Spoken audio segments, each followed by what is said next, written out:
You know, for generations, Unidos has fought to expand economic opportunity, to protect civil rights, and ensure that Latino families have a seat at every table where decisions are made.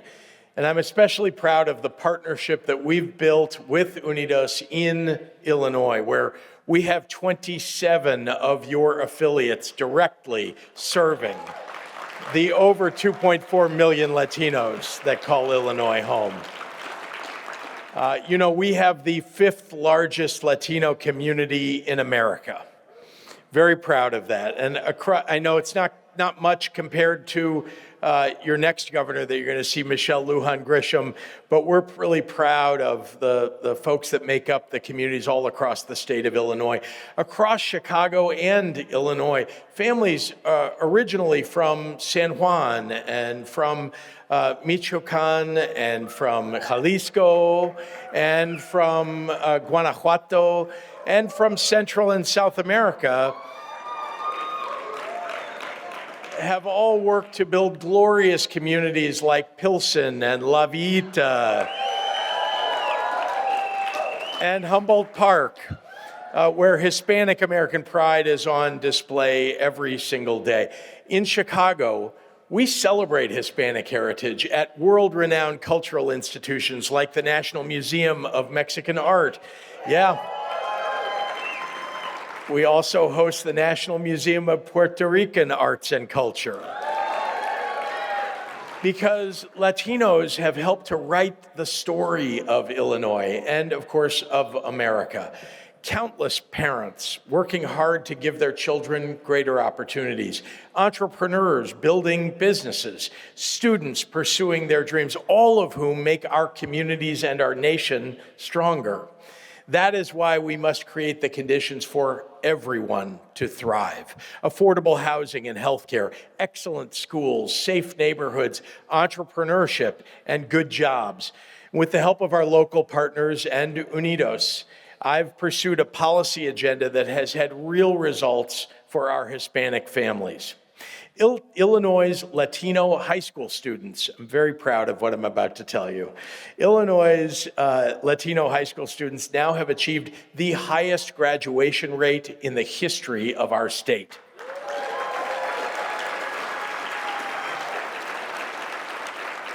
And getting a college education is now more affordable than ever, as Latino students who pay no tuition and fees at Illinois colleges has more than doubled during my term in office. We've expanded economic opportunity, with Illinois now home to more than 140,000 Latino-owned businesses. Latino homeownership in Illinois exceeds the national average by 8 percentage points. And among the biggest states in America, Illinois has narrowed the wealth gap between our white and Latino communities to one of the smallest gaps in the nation, better than California, better than Florida, better than New York, better than Texas.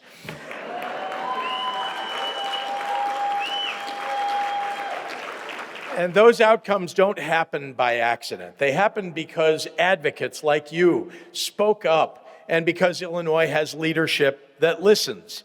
Our commitment to success for our Latino communities will never waver. But right now, all of the progress that we've made, all of it, is at risk. Donald Trump is attacking our communities, and the uncertainty and turbulence are overwhelming for too many.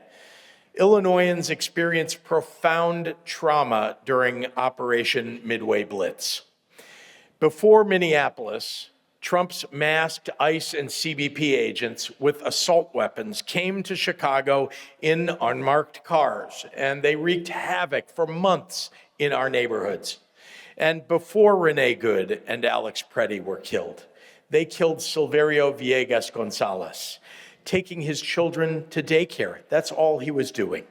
And they shot Miramar Martinez, who was just protesting from her car by honking her horn and shouting, La Migra.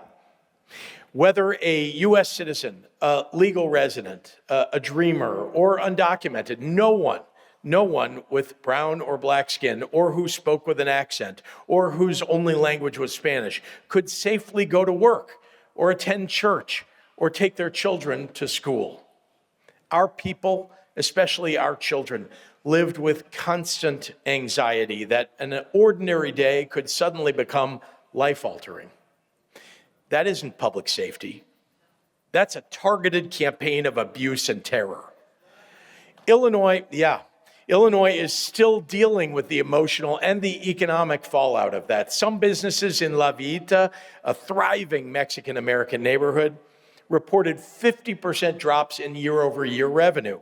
These businesses, like candy store Dulcelandia or restaurant Nuevo Leon, are part of the cultural fabric of our city and our state, and they suffered mightily.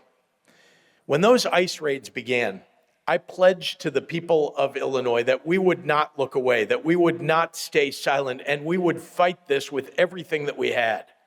We challenged their unwarranted and unlawful actions in court, and we won.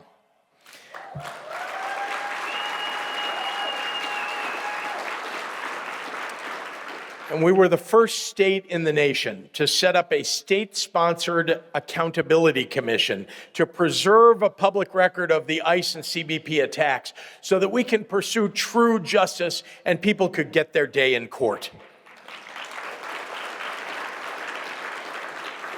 I'm very proud of how we responded with our state government, but I am even more proud of how the people of Illinois responded. A report found that in the past year, over a third of Chicago residents donated money and supplies or time directly to immigrant families or to Latino advocacy groups. A third. And 20% of Chicagoans carried a whistle that they would use to alert communities of ICE's presence. I saw it firsthand. People put their safety on the line to protect their neighbors. Ordinary folks stood up and spoke out and protested. In the face of cruelty and intimidation, Illinois chose solidarity and compassion, and we drove an end to the Operation Midway Blitz.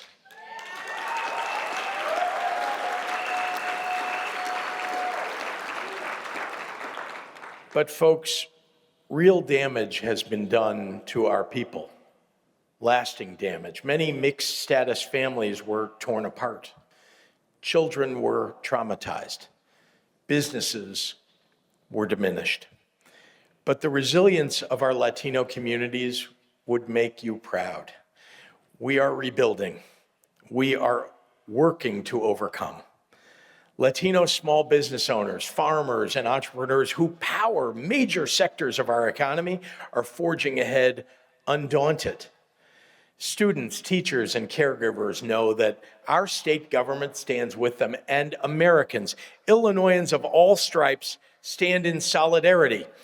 The resilience and the optimism, even as the road ahead feels perilous to us all. And being in rooms like this one, honestly, fills me with pride and an unshakable faith that our best days are still ahead of us. That isn't guaranteed. We need to organize. We need to vote.